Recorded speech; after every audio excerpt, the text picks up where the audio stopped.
오늘 호세아서 마지막 날입니다. 내일부터는 아모스가 시작이 되는데요.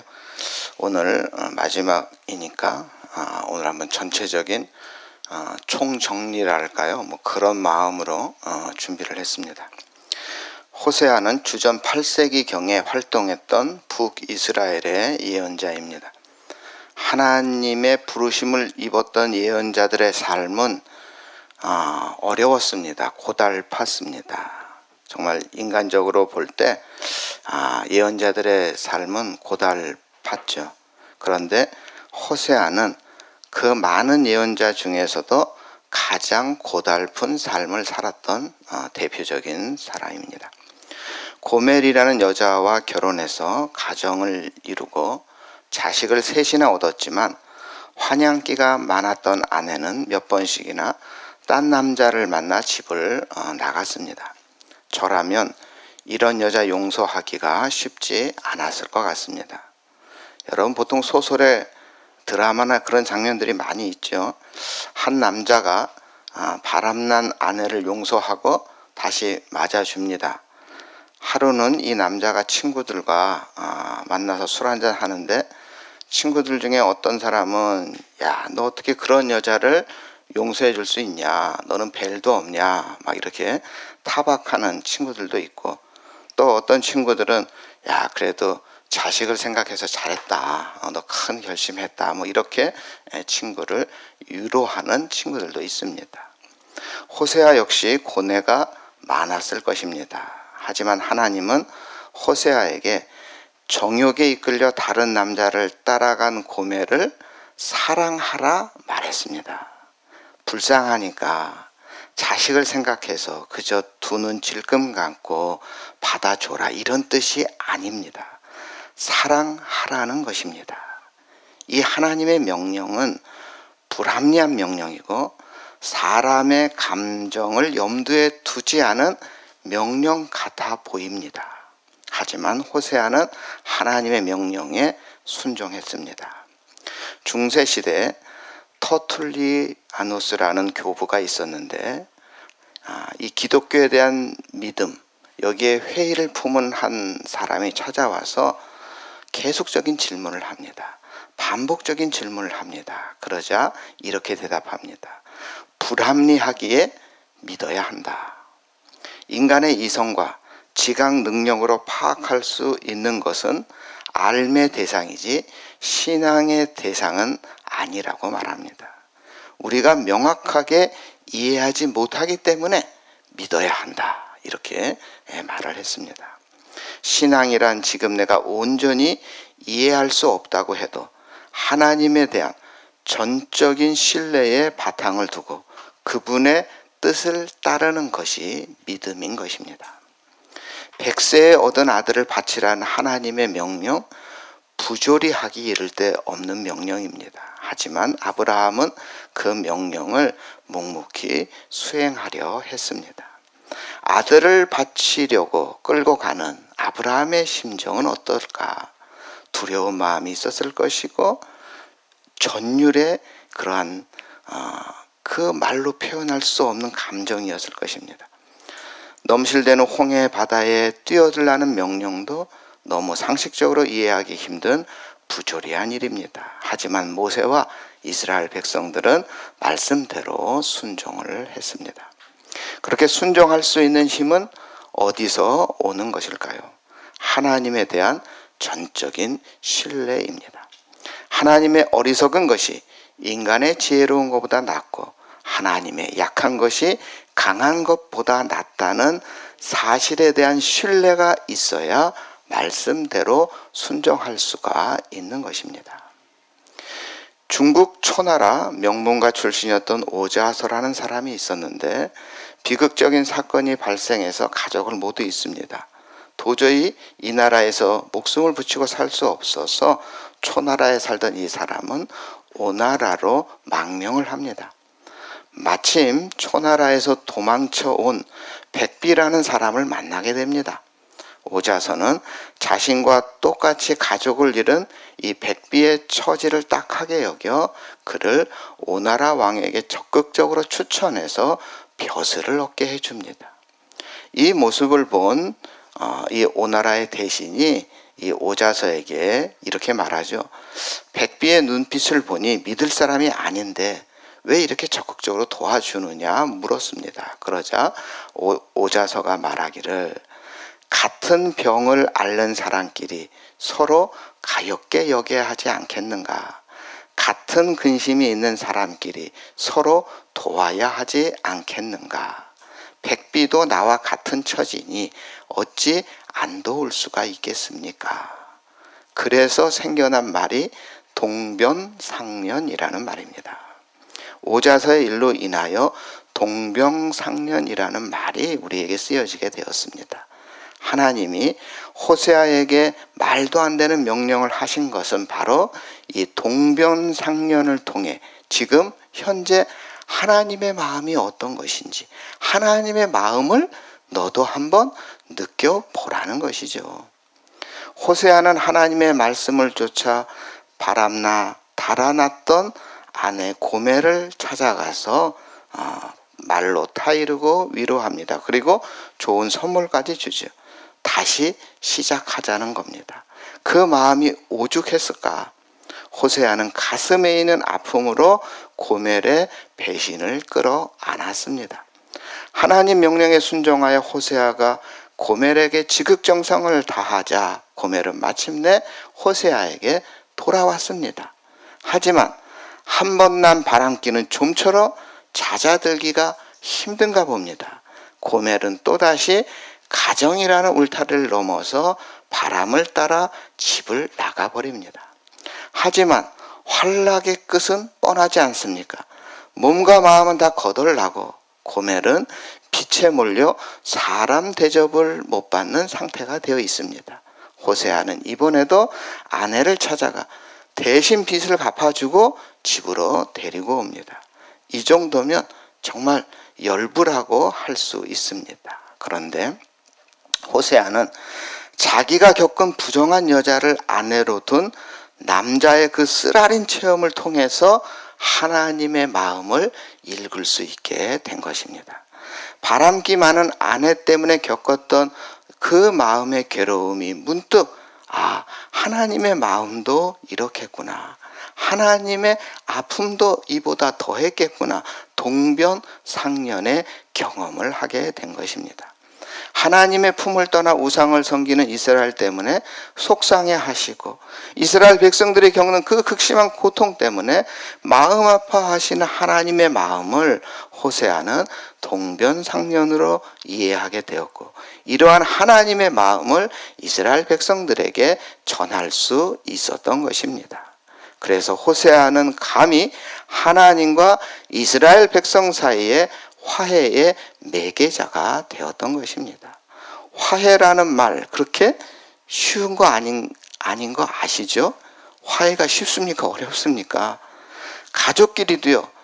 한번 삐지면 일주일이나 말 한마디 없이 버티는 그런 대단한 분들 많이 있으시죠? 상대방은 어떻게든 불편하게 함으로 내가 한번 보복을 하겠다 이런 유치한 생각 때문에 삐지는 것이라 그래요. 참 어리석은 생각입니다. 남의 마음에 상처를 입히려면 먼저 내 마음을 뾰족하게 갈아야 됩니다. 자기 마음이 뾰족하고 날카로워지면 먼저 상처를 입는 것은 아이러니하게도 나 자신입니다. 그래서 이런 방법 결코 좋은 방법이 아닌 것이죠. 그래서 함께 살아야 할 사람이라면 빨리 항복하는 게 최고의 방법입니다. 먼저 항복하세요. 그래야 행복해집니다. 불퉁거리는 이스라엘을 향해 호세아는 하나님께 잘못을 시인하고 용서를 빌라고 권유하고 있습니다. 그리고 그들에게 삶의 안전을 보장해 주리라 믿었던 것들에 대한 신뢰, 그거 잘못된 거라고 선포하고 있는 거죠. 호세아의 첫 번째 선포가 뭡니까? 외세, 아시리아의 도움으로 이 복잡한 국제 정세의 혼란으로부터 벗어나려는 그 얄팍한 생각을 버려라는 것입니다. 사자를 피하다 뭘 만납니까? 곰을 만나지 않습니까? 그러한 어리석은 생각, 외세를 의지하려는 생각을 버려라. 두 번째, 군사력을 의지하지 말고 하나님을 의지하라는 것이죠. 칼로 일어선 자는 칼로 망하기 때문이죠. 호세아서 전체를 관통하는 이 선포 한마디로 하면 뭡니까? 하나님께 항복하라는 것입니다. 우리가 이 땅에서 항복하면 망하는 것 아닙니까? 이란이 끝까지 항복 안 하는 거 왜 그런 거예요? 항복하면 망하기 때문에 그런 거죠. 그래서 우리는 항복하면 먼저 거부감이 들죠. 항복하면 안 된다고 생각합니다. 그런데 하나님은 여러분 다릅니다. 하나님은 당신께 돌아온 이들을 내치지 않습니다. 하나님은 품이 넓은 분입니다. 하나님께 돌아오면 새 삶이 시작되는 것입니다. 서울에 살던 나름 유명한 시인이 있었는데요. 이분이 동해 삼척 바닷가에 작은 집을 얻어서 바닷가를 바라보며 집필을 시작했습니다. 하루는 이제 해변길로 산책을 나갔죠. 햇살이 너무 아름다웠습니다. 바다가 너무 아름다웠습니다. 이 잔디밭이 쫙 깔려 있습니다. 보니까 무덤이에요. 그래서 무덤 그 아주 곱게 깔린 잔디밭에 누워서 있는데 여치의 울음소리도 들리고 바다의 파도 소리도 들리고 참 뭔가 시상이 떠오를 것 같은 그런 한동안 시간을 보냅니다. 그리고 일어나서 보니까 그 무덤 비석에 뭐라고 써 있냐면 삼척 김씨 지묘 이렇게 써 있습니다. 이 사람이 삼척 김씨구나. 이 생각도 해보고 이 사람이 어떤 삶을 살았을까? 이 사람이 몇 년생이구나. 언제 돌아가셨구나. 뭐 이런 곰곰이 생각을 하다 보니까 하루가 금방 저물었습니다. 이처럼 시인은 보통 보이지 않는 세계와 대화를 할 줄 알아야 시를 쓰게 됩니다. 어느덧 이 해가 집니다. 뚝길을 따라 천천히 집으로 갑니다. 그런데 문득 전봇대 중간에 페인트로 쓰여진 문구가 하나 눈에 확 들어옵니다. 어제까지 속은 인생, 오늘부터 밝은 인생. 왜 웃으세요? 이게 뭔지 아세요? 아시고 웃으시는 거예요? 이게 무슨 문구일까요? 어제부터 속은 인생, 오늘부터 밝은 인생. 이 아름다운 이 시적인 문구가 뭐냐면 우리 어릴 때 간첩 자수하라고 써있는 문구 있잖아요. 자수하여 광명차차. 이 문구를 이렇게 이 삼척의 어떤 공무원이 이렇게 시적으로 어제까지 속은 인생, 오늘부터 밝은 인생 이렇게 써는 이게 간첩 자수하라고 쓰인 거예요. 그 밑에 안기부 전화번호 있고 뭐 이런 거예요. 자수하면 어제까지는 속은 인생을 살았지만 오늘부터는 밝은 인생을 살 수 있다는 자수 권유 문구입니다. 간첩보라고 페인트로 대충 써놓은 이 문구가 장군 죽비처럼 시인의 머리를 내리치는 그런 감동을 받습니다. 그리고 시인은 며칠 동안 그때 맞은 자리가 얼얼하여 어제까지 속은 인생, 오늘부터 밝은 인생 이 문구에 사로잡혀 있습니다. 여태 내가 속아 살았구나. 자기를 깨워준 그 퍼런 멍이 한동안 마음속에 풀리지 않더니 어느 날 갑자기 이제부터라도 속지 않고 밝은 인생을 살려면 하나님께 자수해야 하는구나 하는 깨달음을 얻습니다.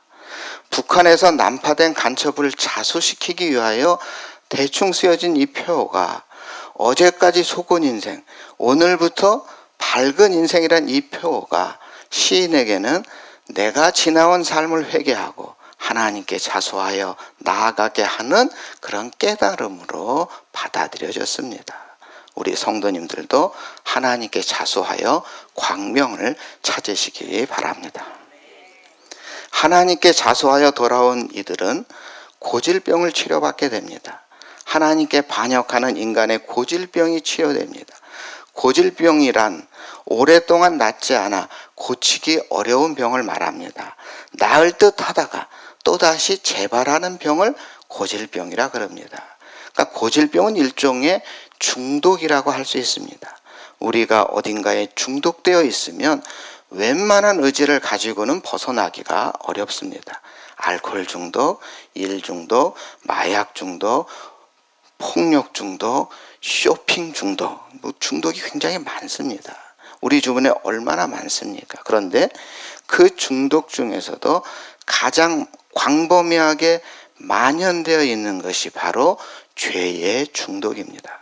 이 죄 중독도 고치기 어려운 고질병입니다.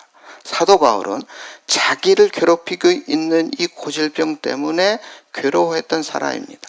사도 바울은 자기의 실존을 이렇게 털어놓죠. 로마서 7장에 나는 내가 하는 일을 도무지 모르겠도다. 내가 해야 하겠다고 생각한 일은 내가 하지 않고 도리어 내가 해서는 안 되는 일을 지금 하고 있구나 탄식합니다. 바울 속에서 자기를 지배하고 있는 이 어두운 정열, 중독되어 끊기 어려운 것을 가리켜서 사도 바울은 죄라고 합니다. 사도 바울은 나는 비참한 사람입니다. 누가 이 죽음의 몸에서 나를 건져줄까 탄식을 합니다. 그리고 사도 바울은 탄식으로 끝나는 것이 아니라 나중에 확신을 가지고 선언하죠. 우리 주 예수 그리스도를 통하여 나를 건져주신 하나님께 감사하노라. 하나님은 예수 그리스도를 통해서 우리 속에 있는 죄라는 질병을 고치실 뿐 아니고 사랑으로 품어주셨습니다. 하나님이 우리를 사랑해 주신 것은 우리 속에 사랑받을 만한 것이 있기 때문이 아닙니다. 하나님은 당신 스스로 우리 속에 사랑을 심어 넣으시고 사랑해 주십니다. 사랑은 아름다움을 만들어내는 창조력이 있습니다. 더럽고 미더운 것을 망정 사랑하면 아름다운 것으로 변하게 됩니다. 바로 이것을 구원이라고 우리는 말하죠. 호세아서 전체를 통해 살펴보았을 때 호세아는 하나님의 사랑을 받은 이들의 행복을 식물적 상상력을 가지고 표현합니다. 백합처럼 피어나는 삶, 레바논의 백향목처럼 든든한 삶, 아름다운 향기를 바라는 삶, 이것이 하나님을 믿는 이들의 삶임을 설명합니다.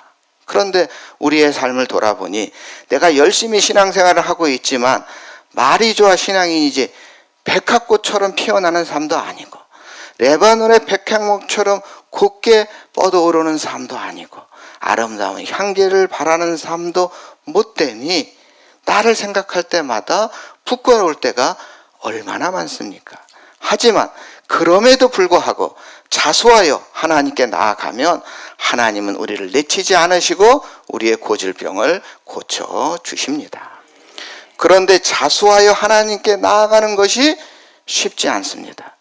호세아가 자기 인생을 바쳐가며 이스라엘 백성들에게 하나님의 말씀을 선포했지만 결국 북왕국 이스라엘은 아수르 제국에 아주 철저하게 멸망당했습니다. 김유신 장군 이야기 잘 알고 있습니다. 허랑방탕한 생활을 접고 이제 새 사람이 되기로 결심합니다. 그런데 하루는 말을 타고 집에 가다 그만 졸지요. 그런데 이 말이 늘 가던 대로 청관녀의 집으로 가고 말았습니다.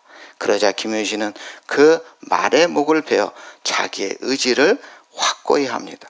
허랑방탕한 자신의 옛 생활을 청산하기 위하여 김유신은 칼로 말만 벤 것이 아니라 자기 마음에 교만함을 벤 것입니다. 자기 마음에 허영심을 벤 것입니다. 세상에 대한 집착을 끊고 나는 할 수 없다 이런 부정적인 고리를 그 칼로 다 베어낸 것이죠. 그래서 김윤신은 대단한 것입니다. 하지만 우리에게 하나님은 이러한 김유신 정도의 대단한 결기를 우리 하나님은 우리에게 원하지 않습니다. 자수하여 돌아오기만 하면 됩니다. 우리는 결코 우리 자신의 힘과 대단한 결기로 이 지긋지긋한 죄의 고질병을 끊어낼 수 없습니다. 우리는 김유신 장군처럼 단칼에 말의 목을 베어버릴 대단한 영웅이 되지도 못합니다. 결단하고 돌아서도 어느새 또다시 죄의 습관으로 걸어가고 있는, 어쩌면 고멜보다 더 지독한 반역의 병을 앓고 있는 연약한 존재들이 우리들의 현존입니다. 그러나 참으로 감사한 것은 우리 하나님은 우리에게 김유신과 같은 대단한 결기를 요구하지 않으셨다는 사실입니다. 어제까지 속은 인생, 오늘부터 밝은 인생, 이 표처럼 여태껏 세상에 속고 죄에 속아 살아왔던 내 비참한 실존을 그대로 인정하고 하나님 앞에 나아와서 내가 죄인입니다 하고 자수하기만 하면 되는 것입니다. 내 손으로 내 연약한 부분을 도려내지 않아도 주님의 피 묻은 십자가의 보혈로 우리의 연약함을 덮으시고 우리를 묵묵히 품에 안아주시는 하나님이 계십니다. 우리가 하나님께 자수하여 그 품에 안길 때 비로소 우리의 완역한 반역의 병은 고침받을 수 있는 것입니다. 이제 우리를 올가매는 죄의 중독에서 벗어나서 하나님이 예비하신 풍요로운 생명의 삶으로 나아가시기를 바랍니다. 메말랐던 우리의 삶이 백합화처럼 피어나고 흔들리던 우리의 믿음이 레바논의 백향목처럼 견고해지며 우리의 인격과 삶에서 그리스도의 아름다운 향기가 퍼져나가는 복된 역사가 시작될 것입니다. 어제까지 속은 인생을 오늘 이 시간 기쁨으로 청산하시기 바랍니다. 하나님께 자수함으로 참된 자유를 얻고 주님이 고쳐주시는 치유의 은혜 속에서 가장 밝고 영광스러운 인생을 살아가는 우리 성도님들 다 되시기를 주님의 이름으로 축원합니다. 사랑의 하나님, 오늘 말씀처럼 우리가 더 이상 숨지 않고 변명하지 않고 주님 앞에 정직하게 자수하게 하여 주시옵소서. 내가 죄인입니다. 주님 나를 고쳐 주시옵소서. 이 고백으로 주님께 나아가게 하시고 우리의 완악한 마음과 끊어지지 않는 죄의 고질병을 주님의 은혜로 치유받게 하여 주시옵소서. 주님, 우리의 힘과 결심으로는 우리 자신을 바꿀 수 없습니다. 그러나 예수 그리스도의 십자가는 우리의 죄를 덮어주시고 우리를 새롭게 하시는 능력을 저희들이 믿습니다. 주님, 넘어질 때마다 낙심하지 말게 하시고 다시 주님의 품으로 돌아오게 하여 주시옵소서. 귀한 예물을 드린 손길에 은혜를 부어 주시옵소서. 이제 우리의 삶이 메마른 삶이 아니라 백합화처럼 피어나게 하시고 흔들리는 믿음이 아니라 레바논의 백향목처럼 견고하게 하시고 우리의 삶에서 그리스도의 향기가 드러나게 하여 주시옵소서. 어제까지 속은 인생을 끝내고 오늘부터 하나님 안에서 밝은 인생 새삼 살아가게 하여 주시옵소서. 우리의 반역을 고쳐주시는 예수님의 이름으로 기도드립니다. 아멘.